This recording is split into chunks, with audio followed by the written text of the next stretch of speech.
praise you alone. I will give you thanks.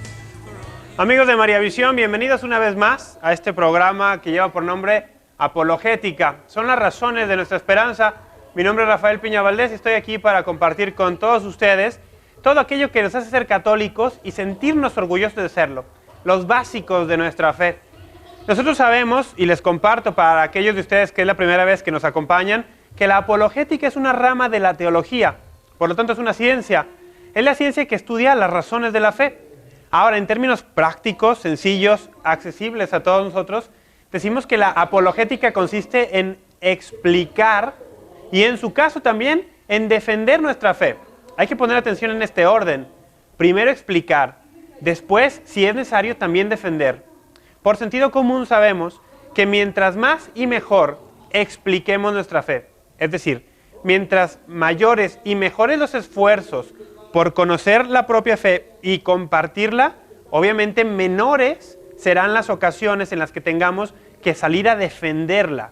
Ahora, sabemos que vivimos tiempos los cuales hacen muy necesario conocer nuestra fe y defenderla, porque a Cristo se le ha atacado siempre, desde que Él estuvo aquí en la tierra, y Él lo dejó dicho muy claro: ustedes no son mayores que yo. Si a mí me persiguieron, a ustedes también los van a perseguir. Y la fe cristiana a lo largo de casi ya 20 siglos nunca ha faltado perseguidores de esta fe, nunca ha faltado quien la persiga. Por eso nosotros tenemos que estar siempre dispuestos, como nos dice San Pedro, en este versículo que quiero compartir con todos ustedes, de su primera carta en el capítulo 3. Tome nota. Primera carta del apóstol San Pedro, capítulo 3, el versículo es a partir del 15. San Pedro aquí dice: ustedes den culto al Señor Cristo en sus corazones, siempre dispuestos, y aquí está la parte interesante, siempre dispuestos a dar respuesta a todo el que les pida razón de su esperanza.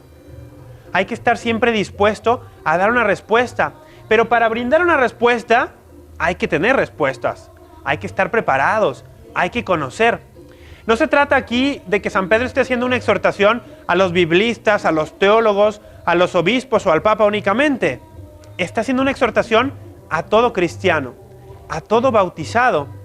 La obligación, porque escucha esto, la obligación de dar respuesta al que cuestiona nuestra fe es para todo cristiano. Madre de familia, trabajador, estudiante, obrero, desempleado, rico, pobre, hombre o mujer, de cualquier raza. Si tú eres cristiano, eres bautizado, tienes la grave obligación de dar razones de tu fe al que así te lo pida. Ahora, existe otra cuestión.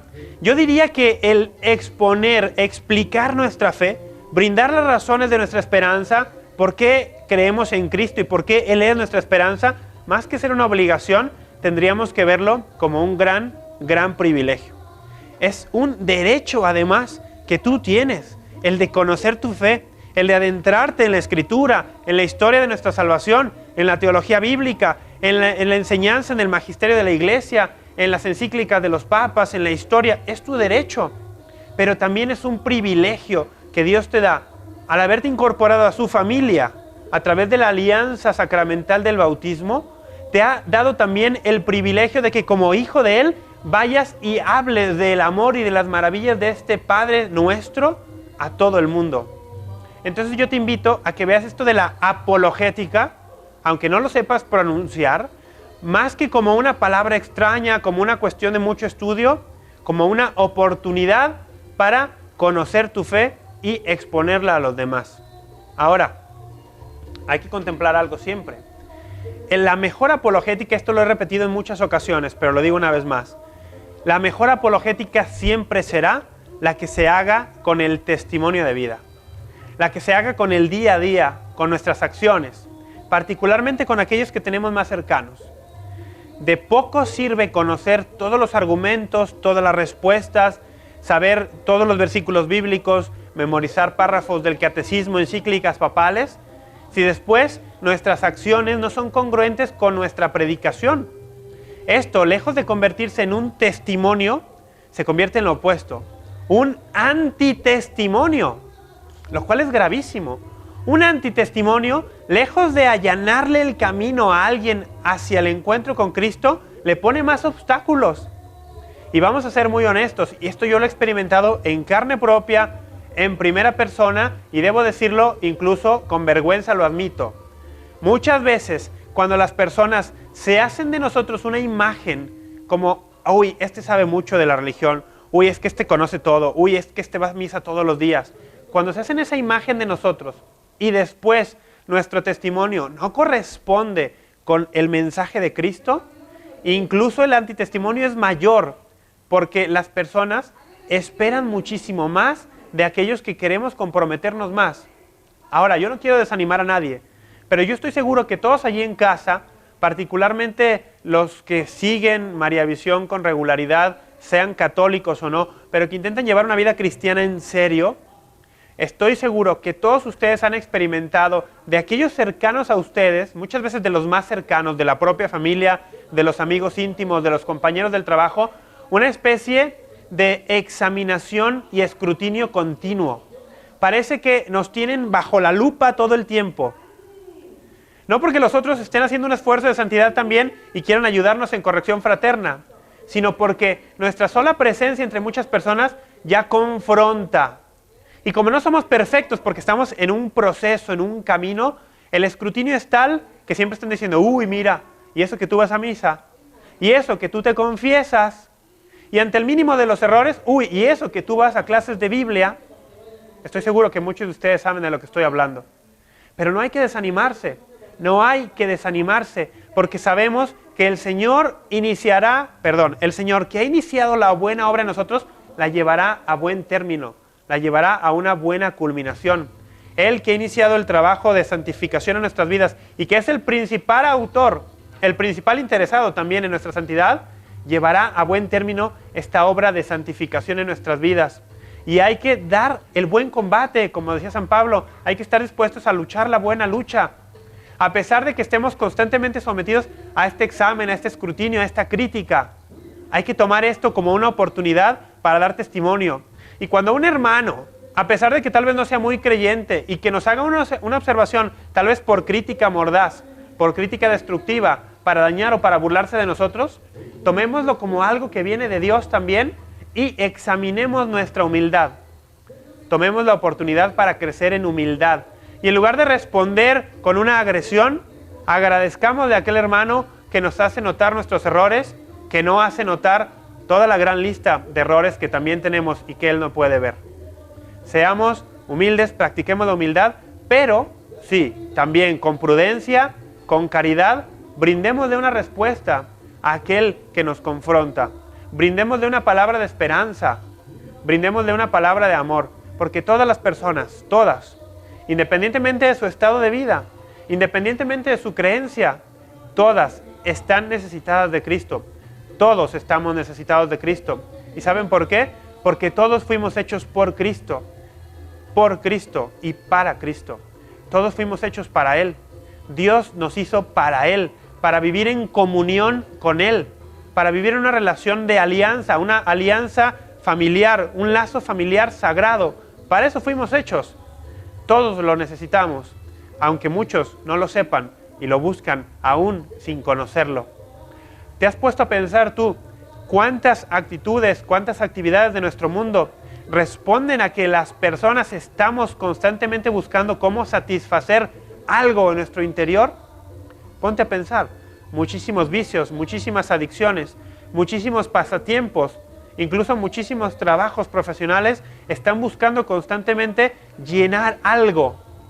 Eso es el anhelo de Dios que todos buscan aún sin reconocerlo, aún sin estar conscientes de ello. Pues es nuestra labor, es nuestra obligación, pero también es nuestro privilegio decirle al mundo, mira, eso que tú estás buscando, lo tengo yo y te lo quiero compartir. Eso que tú estás buscando es Cristo y su luz y su vida y la sal que quiere aportarle a tu existencia. Déjate llenar de Él para que tengas una vida nueva y la tengas en abundancia. Bueno, habiendo hecho esta introducción, tengo que compartir con ustedes que en este programa tenemos algunas formas de contacto.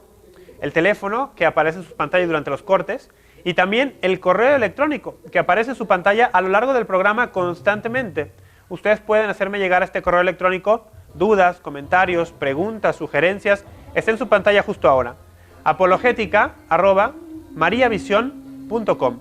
Apologética, así, con G, @mariavision.com. Y en la página de Facebook, en esta red social, también pueden buscarlo así. Apologética, razones de nuestra esperanza, programa de TV. Asegúrense de que diga programa de TV. Hay una foto por allí mía, bueno, disculpen por la foto, pero así ustedes pueden identificar. Así pues, podemos estar en contacto también. Tenemos que hacer entonces el primer corte del programa, va a ser breve. Regresando, yo les compartiré de qué vamos a hablar el día de hoy e iniciaremos a desarrollar este tema. Estás en María Visión, quédate con nosotros. Die for me.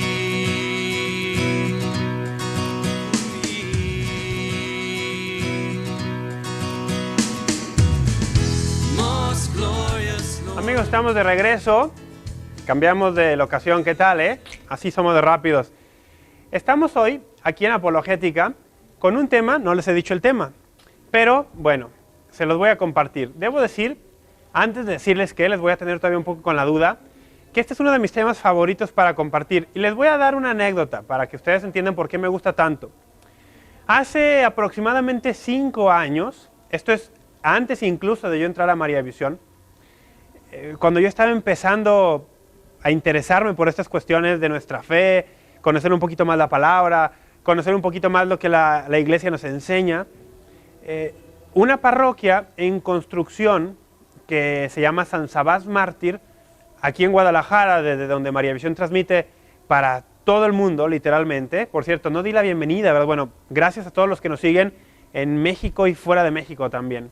Pues bueno, hace 5 años, una compañera de trabajo de aquel entonces, Yolanda, una catequista de muchísimos años, me invitó a compartir con unas compañeras catequistas de ella un tema. Esto es algo que yo nunca había hecho. ¿Cómo supo ella o cómo se le ocurrió a ella la idea de que yo podría hacer esto? Bueno, porque mientras yo tenía el trabajo que tenía como ingeniero y ya estaba interesándome por esto, Dios ya estaba trabajando en mi vida de una forma muy, muy fuerte, pues yo utilizaba mi tiempo libre para empezar a estudiar, conocer, y en algunas ocasiones que yo coincidía con ella en la oficina, llegamos a compartir algunas experiencias, algunas opiniones sobre esto, y salió el tema que ella era catequista y un día me dijo, oye, ¿por qué no vienes y nos das una plática? Bueno, yo nunca había hecho eso en la vida, nunca. Debo confesar también con un poco de vergüenza que yo nunca, hasta por allí de los 26 años, hice ningún apostolado en la iglesia, nunca estuve en ningún coro, ningún grupo juvenil.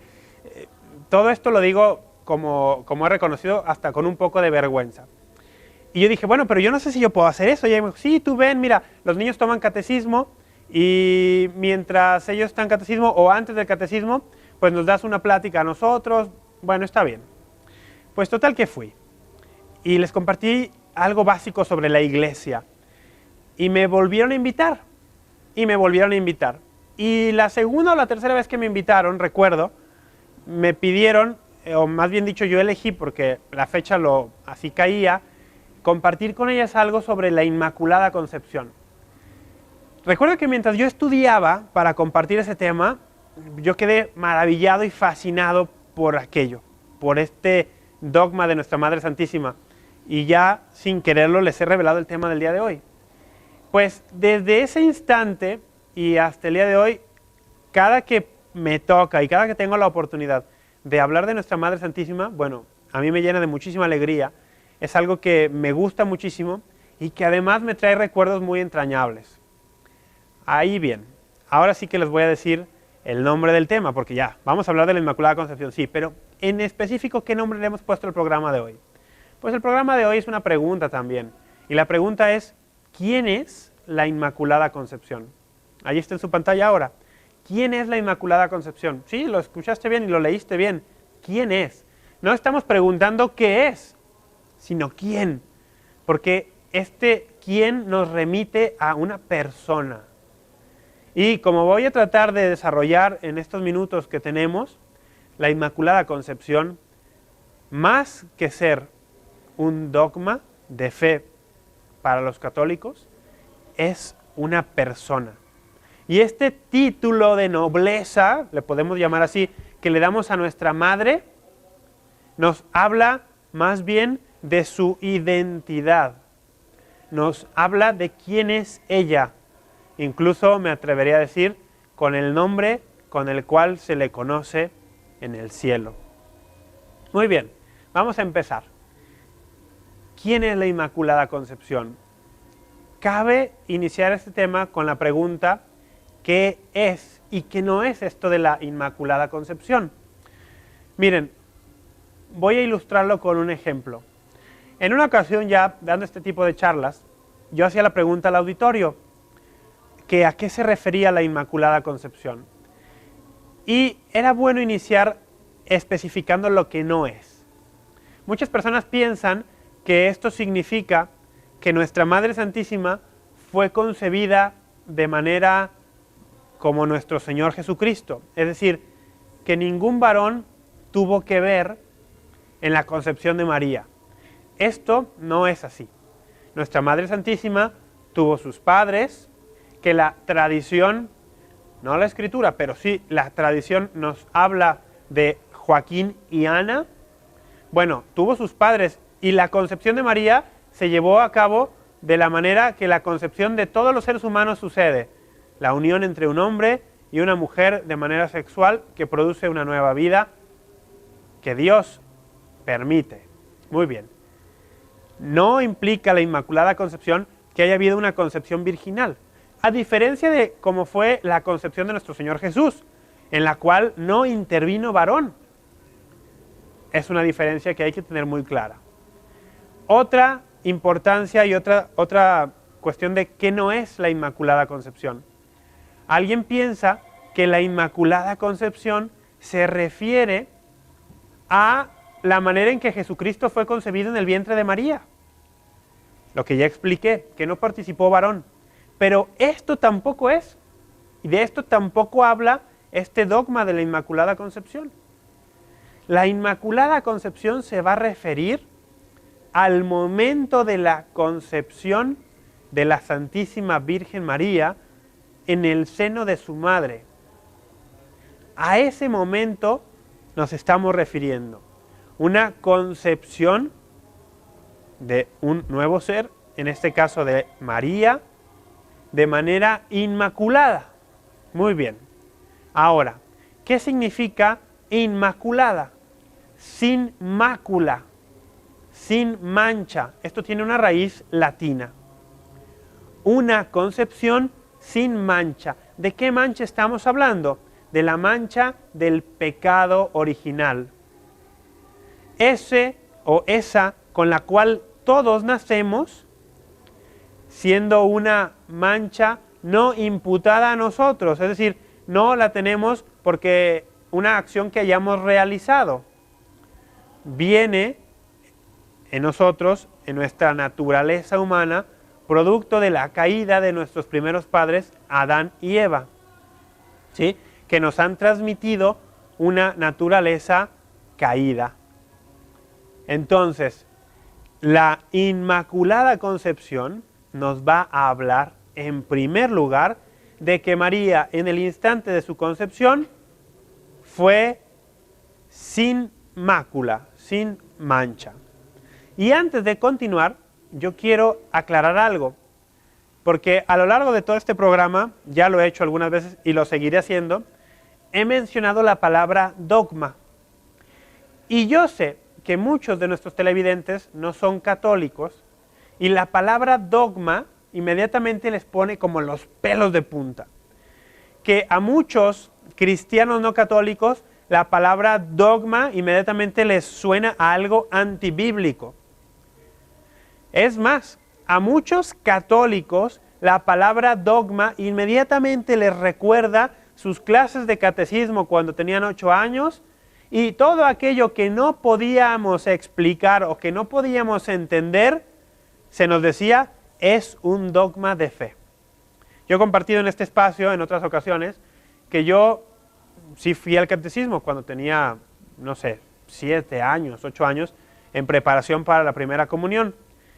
Y la verdad es que no recuerdo mucho, pero sí recuerdo que en una ocasión, yo haciendo una pregunta a la catequista, y puedo suponer, como es mi naturaleza, que yo la estaba más bien inundando de preguntas, que simplemente me respondió, Rafa, eso es un dogma de fe.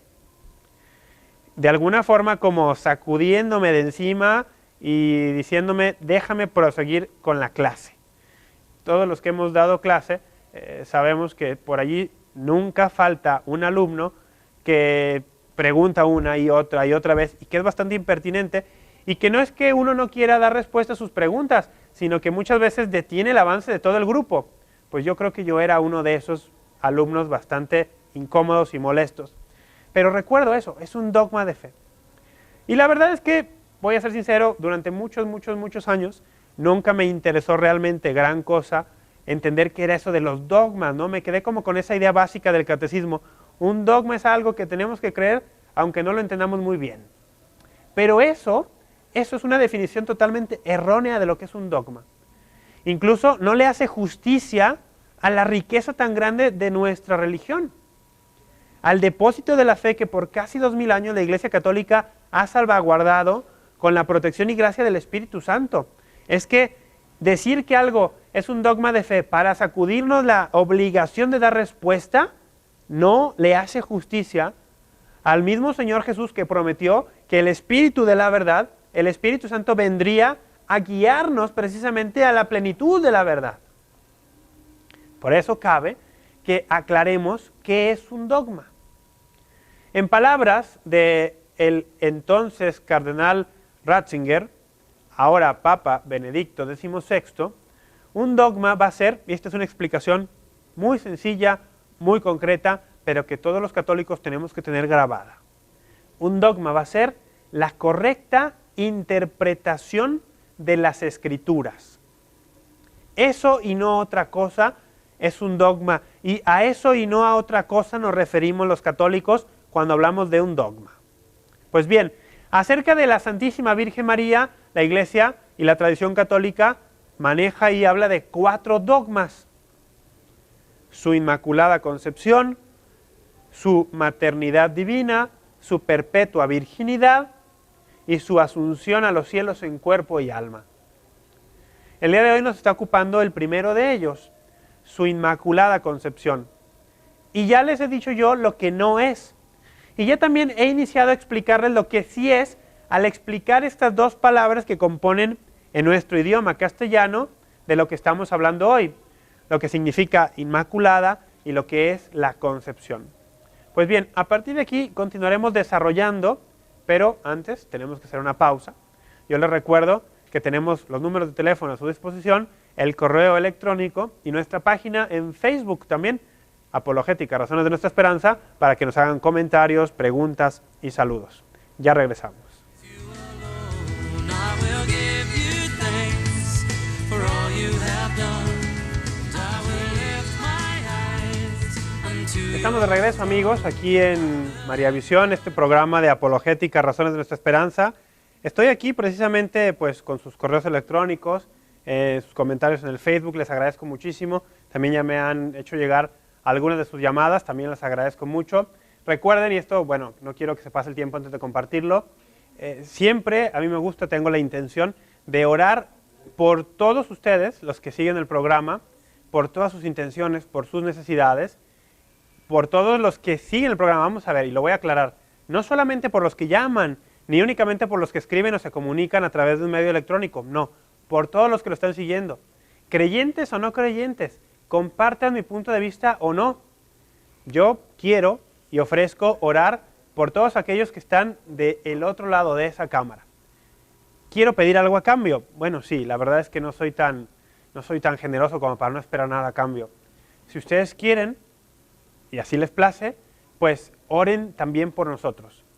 Oren por María Visión, por nuestras intenciones y por nuestras necesidades, y por las de todos los que colaboramos de una u otra forma en este apostolado y en este canal que intenta, en la medida de sus posibilidades, contribuir con la misión de la Iglesia, que es la misión de anunciar a Jesucristo por todo el mundo. Habiendo dicho esto, continuamos y regresamos al tema.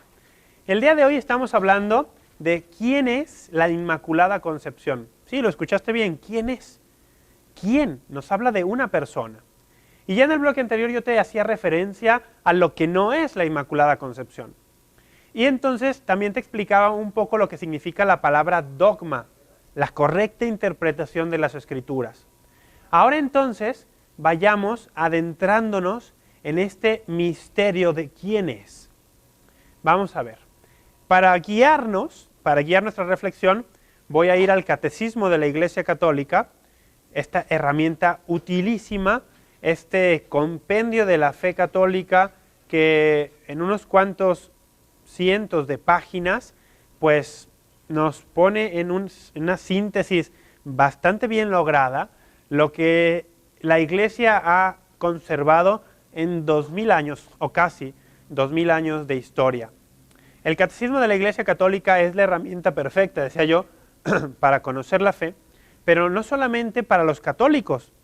Hay muchos no católicos que erróneamente piensan que la Iglesia enseña tal o cual cosa y por esa errónea creencia tienen una aversión que les impide acercarse a la Iglesia. Muchas veces incluso las personas hacen una falsa idea de lo que la religión católica es porque le preguntaron a un católico que la verdad no tenía idea de su fe o sabía muy poco de su fe. Digámoslo incluso con algo de vergüenza también, que muchas veces alguien se quedó con una mala impresión de lo que alguno de los que se decía entendido de esta fe le explicó y se lo explicó mal. Pues bueno, si queremos de primera mano saber lo que los católicos creemos y por qué, el catecismo nos lo va a explicar perfectamente. Pues bien, en este catecismo, en el párrafo 490, aquí está, en el párrafo 490, nos va a decir lo siguiente. Para ser la madre del Salvador, María fue dotada por Dios con dones a la medida de una misión tan importante. El ángel Gabriel, en el momento de la anunciación, la saluda como llena de gracia. En efecto, para poder dar el asentimiento libre de su fe al anuncio de su vocación, era preciso que ella estuviese totalmente conducida por la gracia de Dios. Vamos a ver, vamos a tratar de desmenuzar un poco este párrafo. Para ser la madre del Salvador, María fue dotada por Dios. Esto es algo, miren, es que no podemos pasarlo por alto. María fue dotada por Dios, es decir, que todo lo que de María creemos los católicos, todos los méritos que le reconocemos, todo el tributo que le damos, toda la veneración que le rendimos, tiene que ver forzosa y necesariamente con un don de Dios hacia ella. Es decir, y aquí lo digo para no católicos, pero también para más de algún católico confundido. Todo el amor que nosotros le damos a María no es a María por sí misma, es a María por el rol y la función especialísima, la misión única que Dios le asignó. Y todo lo que le reconocemos a María, la toda pura, la toda llena de gracia, la sin pecado, es un don de Dios hacia ella. Es decir, como nos dice bellísimamente la liturgia de la Iglesia cuando conmemoramos a los santos, al reconocer en María todo esto que reconocemos, estamos también y sobre todo reconociendo a Dios y su grandeza y su magnificencia inefable, grábense esta palabra, inefable, que tiene por amor detalles de amor tan grandes con sus criaturas. Dije que se graben la palabra inefable, porque ya después veremos a qué viene a colación. Pues bien, María, nos explica el catecismo, por la misión que le tocaba desempeñar, fue dotada por Dios con estas gracias. Y aquí hay una cuestión que es relevantísima para nuestras vidas. Hay una cuestión que es relevantísima para nuestras vidas. Todos absolutamente, tenemos una misión.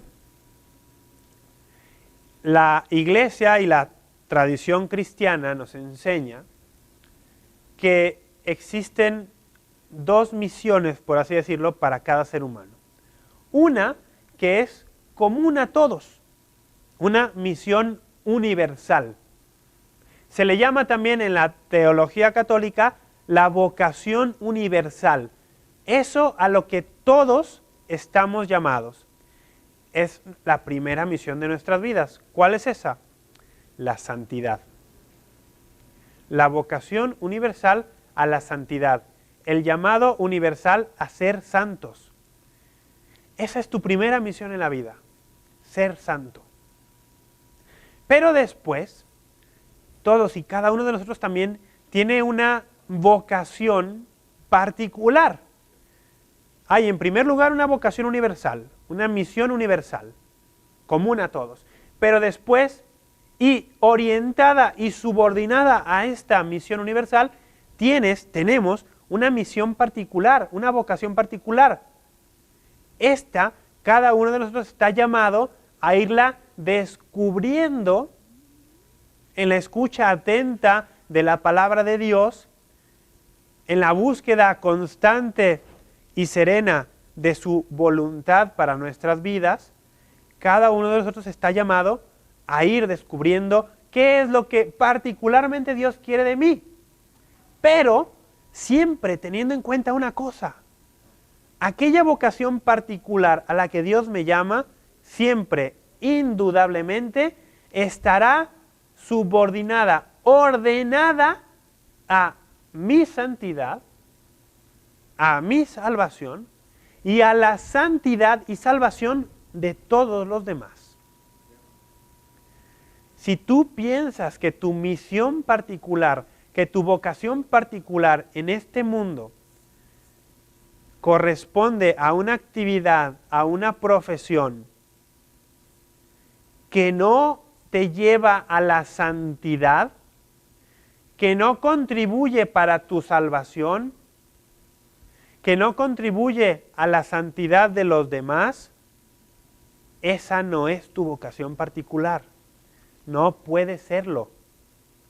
Así no es como Dios funciona con nosotros, u opera con nosotros, por ponerle un término. Nuestra vocación particular siempre está en función de nuestra vocación universal, que es la santidad.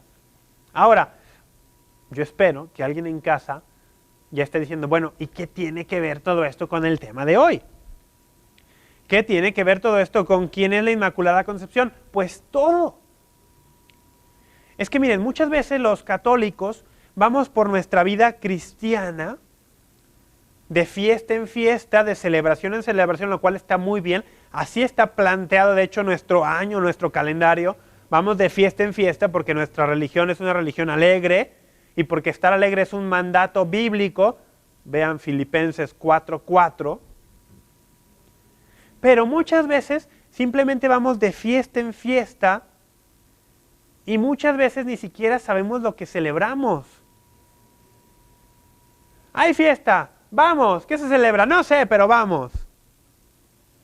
Digo, está bien estar alegre, pero yo les aseguro, porque esto lo sé por experiencia propia, a mí me pasó, que cuando conocemos la razón de nuestra alegría, cuando conocemos las razones de nuestra alegría, no solo las de nuestra esperanza, la alegría se multiplica y es mayor y se convierte en gozo del corazón.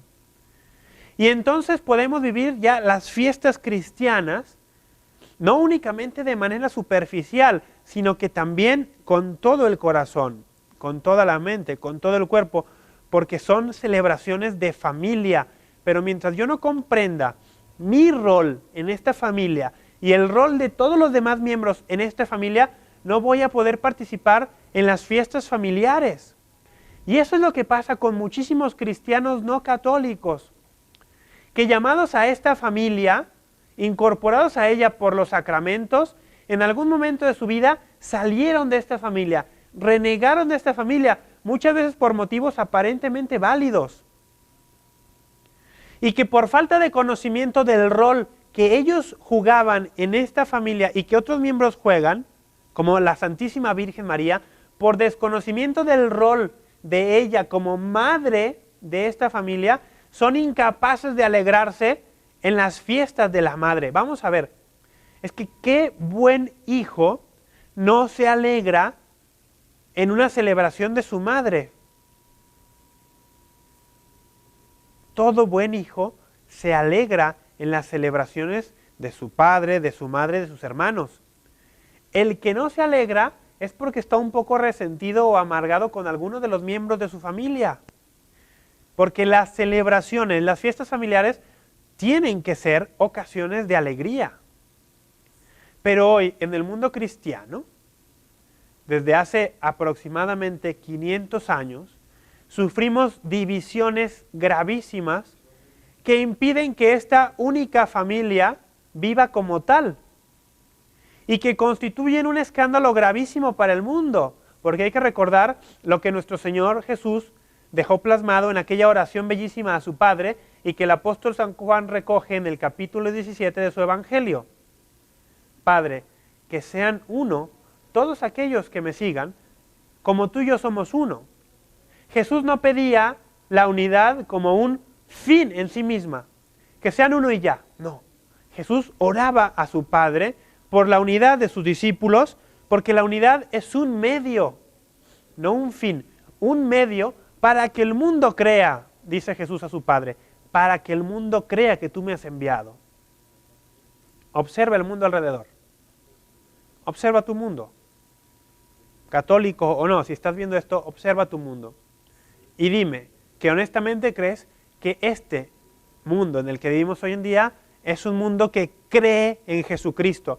Y no estoy hablando de creer en el sentido, como explica la misma palabra, que incluso los demonios creen. El demonio cree que Dios existe. No, estoy hablando en el sentido verdadero de la palabra creer en Jesús.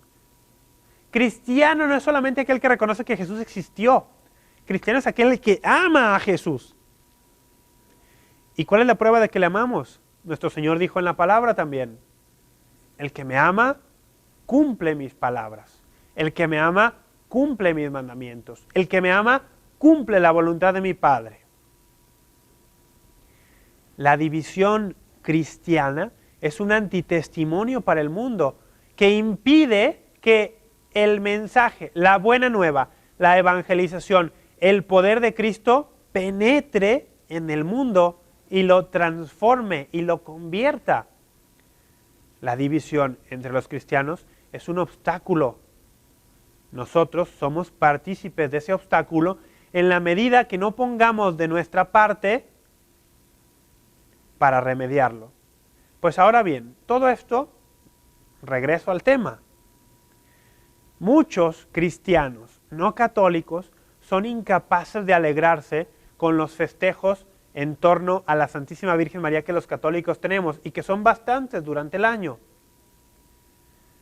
Y muchos de ellos arguyen razones bíblicas, dicen, es que eso no está en la Biblia, es que eso es antibíblico.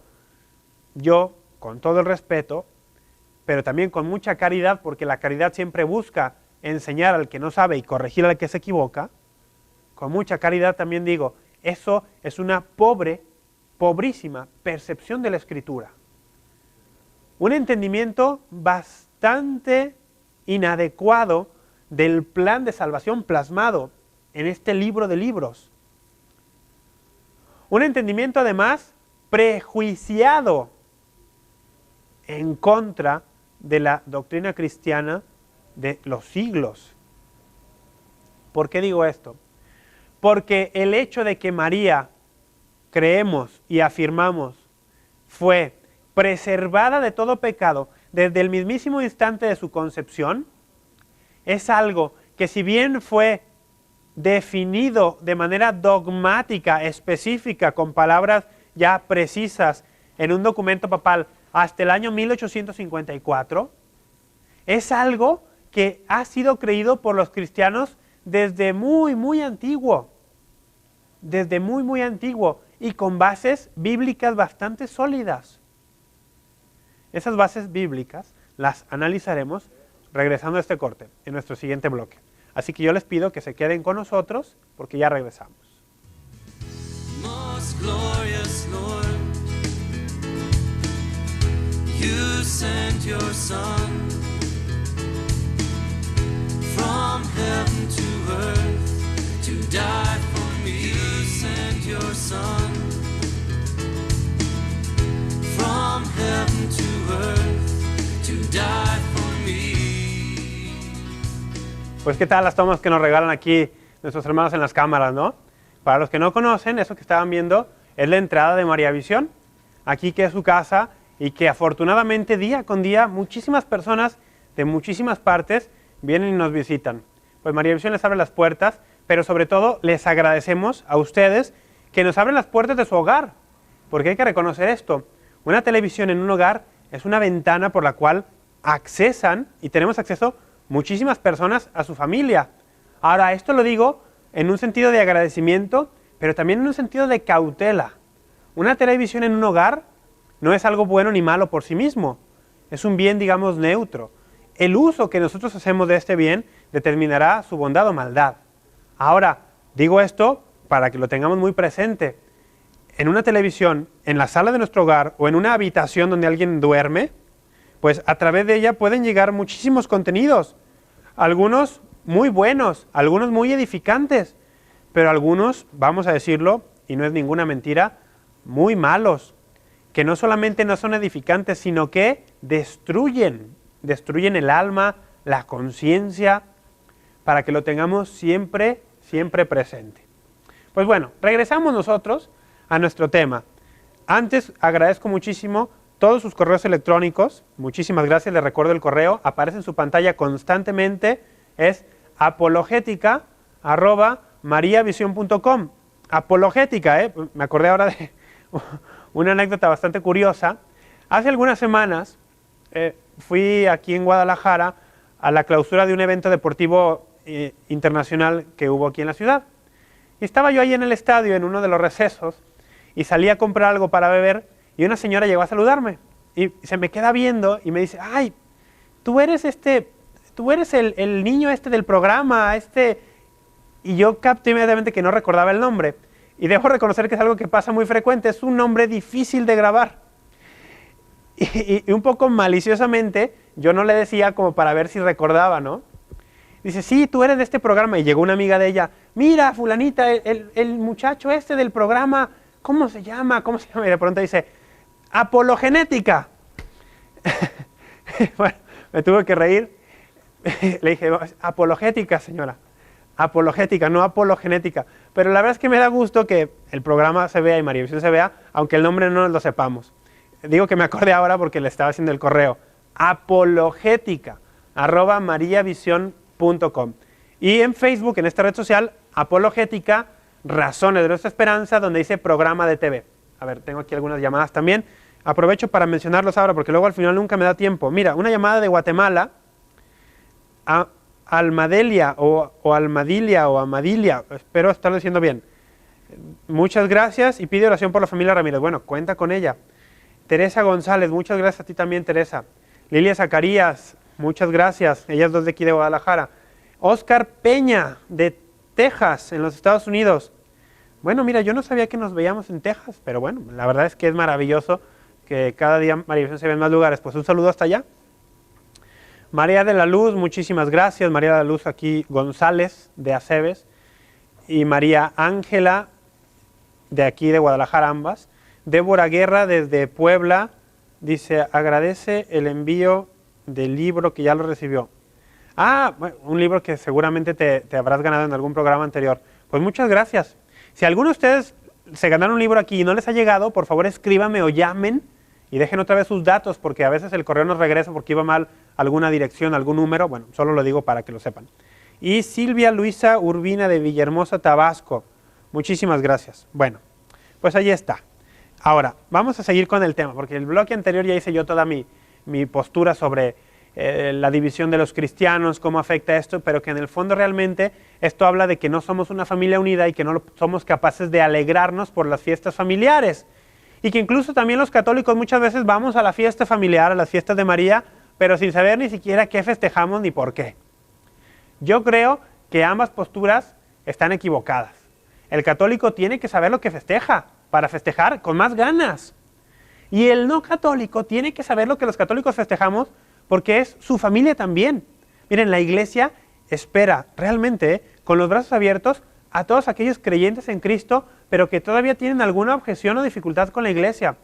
Y este programa, uno de sus objetivos, aunque no me lo crean, es ayudar a allanar ese camino de la unidad. Porque luego recibo bastantes correos electrónicos de cristianos no católicos que dicen que ataco, o que más bien me atacan también en los correos. No, aquí tratamos de presentar lo que los católicos creemos, para que así, en el proceso, a muchos se les abran los ojos también. Porque lo que presento no son mis opiniones, ni mis deducciones, ni mis avances teológicos. No, yo solamente vengo aquí a exponer lo que durante casi 2000 años la iglesia ha preservado. Es decir, que el mérito mío es realmente poco. Es un mérito de Dios, es el mérito del Espíritu Santo, porque lo que aquí decimos no es nada nuevo. Es lo que la tradición católica ha salvaguardado por 20 siglos. Bueno, el punto al que yo quería llegar en el bloque anterior, y que voy a tratar de llegar ahora, es el siguiente. Todos tenemos una misión. Primero ser santos, y después una misión particular. Y conocer quién es la Inmaculada Concepción, y de qué trata este dogma, nos ayuda también a nosotros en esta cuestión de identificar, descubrir nuestra propia y particular misión. ¿Cuántas personas van por la vida, particularmente jóvenes, pero muchos no tan jóvenes también, y no tienen ni idea para qué vinieron a este mundo? No tienen ni idea de qué están llamados a vivir en esta tierra. ¿Cuántas personas incluso tienen una idea? O lo tienen incluso bastante claro, pero no se sienten capaces o no se sienten con las fuerzas suficientes para llevar a cabo esta misión, primero de santidad, que se refleja en un aspecto particular. Pongo un ejemplo.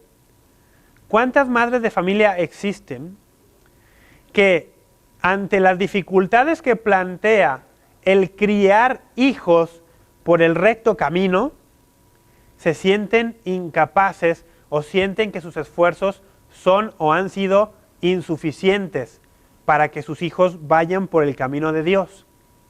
Conozco yo personalmente muchos casos de mujeres que se acercan a mí pidiéndome una oración por sus hijos, pidiéndome que yo interceda ante Dios para que sus hijos regresen al camino de Dios. Y luego muchas de ellas, no pocas, van caminando por la vida con un sentido incluso hasta de culpa, como diciendo es que yo hice algo mal, o qué habré hecho mal. Miren, la Inmaculada Concepción nos ayuda a entender una cosa muy clara. Si Dios te asignó una misión, tú tienes que estar seguro, convencido de que Dios te dotó con los dones necesarios para llevar a cabo esa misión. Si Dios te ha puesto de madre de familia, tienes que saber que Dios te dio los dones necesarios para criar a tus hijos santa y rectamente. Si Dios te puso como padre de familia, tienes que saber y tienes que estar convencido que Dios te dio, te habilitó, te dio todo lo necesario para ser un buen padre de familia. Otra cosa es que tú tengas esos dones un poco en el rincón, un poco llenos de polvo y que no los hayas utilizado. Pero los dones Dios te los dio. Si Dios te llamó a santificarte en la vida matrimonial, que es una vida de entrega total a tu cónyuge, esta entrega total y sin reservas que el hombre hace a la mujer y la mujer hace al hombre, si Dios te llamó a esa vida y a santificarte a través del camino matrimonial, tienes que saber que ya Dios te otorgó en el sacramento del matrimonio de todas las gracias suficientes y necesarias para llevar ese camino santamente. Lo que sucede es que muchas veces no contribuimos, no cooperamos con esas gracias, ponemos obstáculos a las gracias sacramentales. ¿Cuántos matrimonios he conocido yo?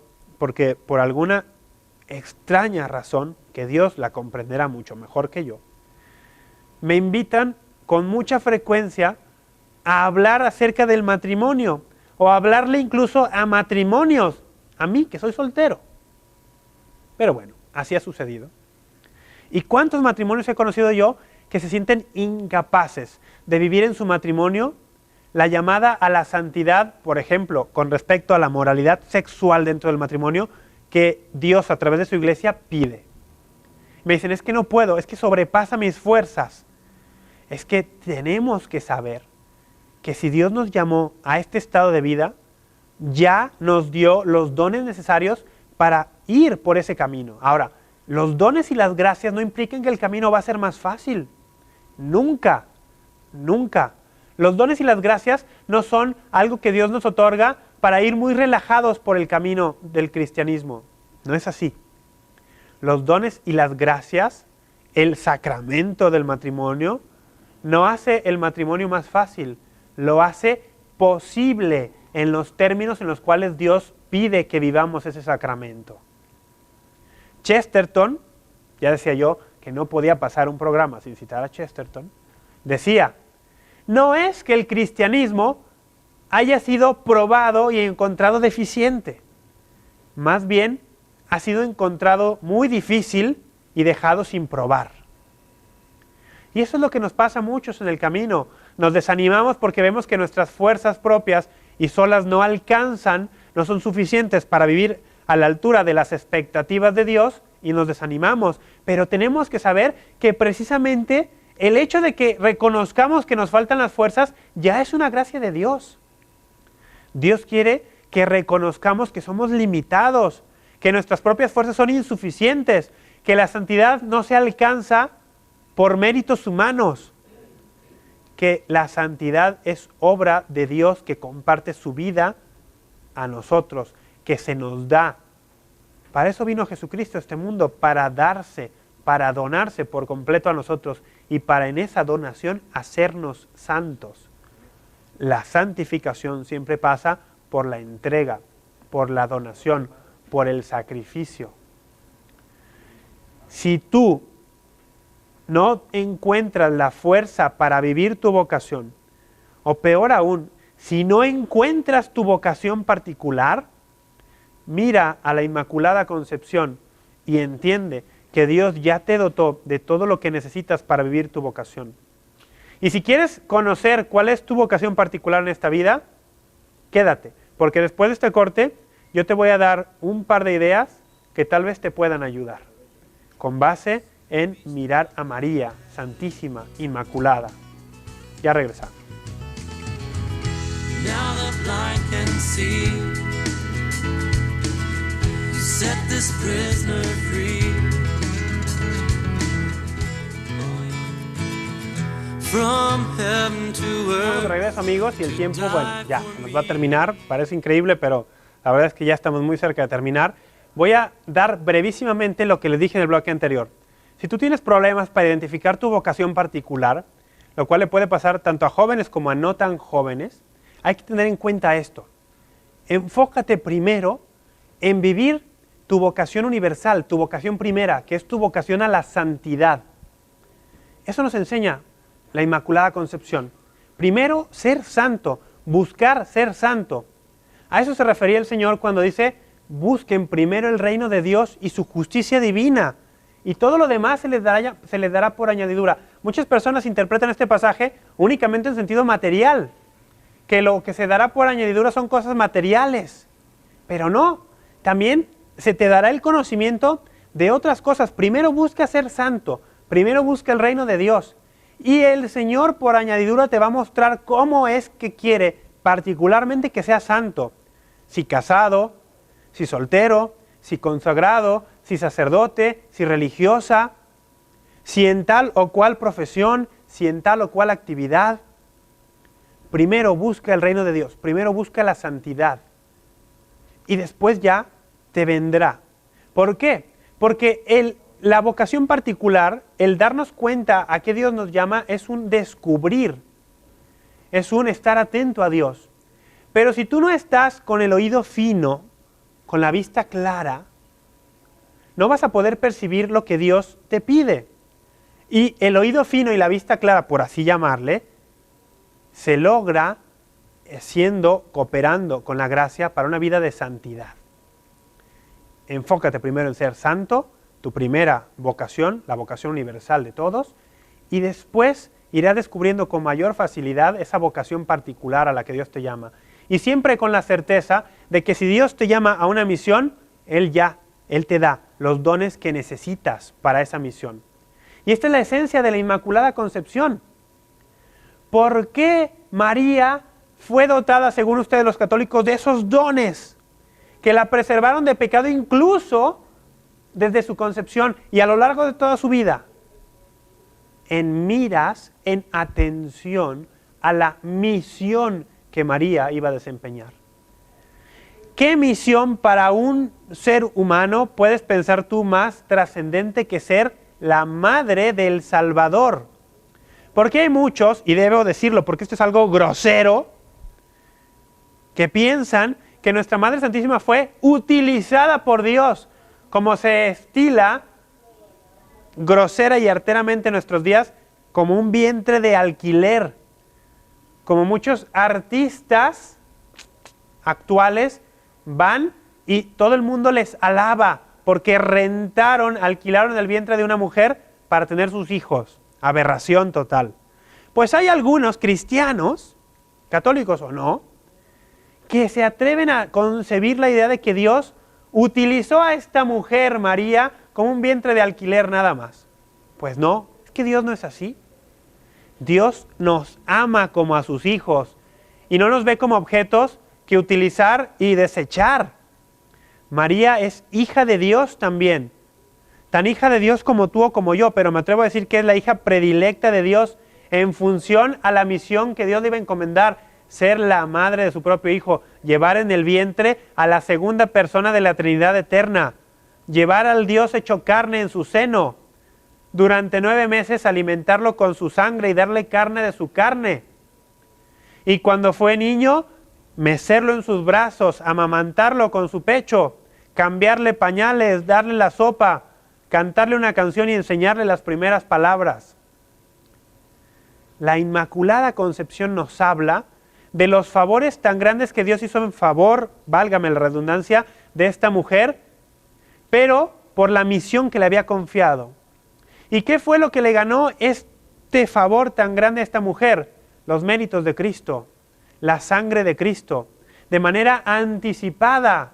Porque aquí hay una cuestión y con esto vamos a concluir. Lo que Dios ha hecho en María, preservándola de todo pecado, desde el mismo instante de su concepción, lo que ha hecho con ella es hacerla toda santa, toda llena de gracia, hacerla inmaculada. Según dice Lucas 1:28, salve llena de gracia, Jaire que jaritomene en griego. Yo estudié griego 1 año, griego del Nuevo Testamento, y les puedo compartir esto, que jaritomene es un participio pasivo perfecto. ¿Y eso qué significa? Que María, desde antes, durante y después de su vida en esta tierra, llena toda de gracia. Pero hay más todavía. Ese llena de gracia habla de una acción que un tercero, hizo en ella, una acción que Dios hizo en ella. Que María se llena de gracia es acción totalmente de Dios, no es un mérito de María.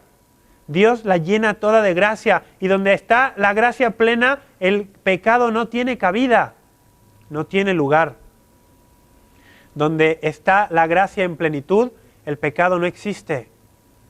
Pero lo que yo quiero decir con esto es que María, al ser llena de gracia, es toda santa, es inmaculada, pero ese no es el plan de Dios exclusivo para María, es un plan del cual tú y yo también estamos llamados. Mira, San Pablo a los Efesios, en su carta a los Efesios nos lo deja muy claro. Efesios capítulo 1, a partir del versículo 3, se proclama en la liturgia cuando la iglesia celebra la fiesta de la Inmaculada Concepción. Bendito sea el Dios y Padre de nuestro Señor Jesucristo, que nos ha bendecido con toda clase de bendiciones espirituales en los cielos, en Cristo, por cuanto nos ha elegido en Él antes de la fundación del mundo para ser santos e inmaculados. Dios nos ha elegido a ti y a mí antes de la fundación del mundo. Escucha esto bien. ¿Para qué? Para ser santos e inmaculados. Este es el plan de Dios, que en María actuó de manera anticipada, preservándola de todo pecado, pero el plan de Dios es que todos seamos santos e inmaculados. Tú y yo, a través de un acto reparativo, por así llamarle, de la sangre de Cristo. En María, la sangre de Cristo actuó de forma preventiva. Pero ¿cómo va a ser posible que haya quien no quiera conceder que Dios quiso que María fuera inmaculada, cuando la misma palabra de Dios dice que el Señor nos ha elegido a todos, desde antes de la fundación del mundo, para ser santos e inmaculados? La tradición católica, siguiendo al beato Duns Scoto, decía: Dios pudo, Dios quiso, Dios así lo hizo. Si pudo y no quiso, no es hijo. Si quiso y no pudo, no es Dios. Digamos pues que pudo y quiso, porque es Dios y es hijo. Jesucristo, por amor a su madre y honrando el cuarto mandamiento, preserva a su madre de todo pecado, desde antes, durante y por siempre. Que Dios les bendiga, que Dios les acompañe, que María Inmaculada, preservada de toda mancha, llena toda de gracia, interceda por ustedes y les muestre que el camino de nuestra vida es la santidad. A ella nos encomendamos y si el favor de Dios nos acompaña, nos encontraremos nuevamente la próxima semana con más de apologética, con más razones de nuestra esperanza. Soy Rafael Piña Valdés y a nombre de todo el equipo de María Visión que hace esto posible, les doy muchísimas gracias. To praise you alone, I will give you thanks for all you have done, King of heaven and earth.